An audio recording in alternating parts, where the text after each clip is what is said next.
I've spent my career, around 30 years, as a designer working in the creative industries. I think almost every watch collector, watch enthusiast, dreams at some point or another of designing their own watch. But when you are a designer, that burning desire is really hard to ignore. It was actually one day walking on a beach and seeing the patterns, the ripples in the sand that gave me the idea for this contoured dial.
Now, around the same time that I started sketching my initial designs and ideas, I was also very much getting into vintage watches, and I was looking at adding one or two to my own collection.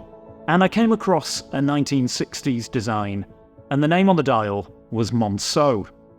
Now, MONCEAU wasn't a name that I was familiar with, but it really piqued my interest, and I fell down a bit of a rabbit hole in the following weeks, trying to find out more about the history of the brand. I eventually discovered that MONCEAU had disappeared around the early 1970s, about the same time that I was born, and I think they were just another victim of the quartz crisis. Whether you believe in fate or not, well, I don't know, but something seemed to be telling me that I should bring back the brand.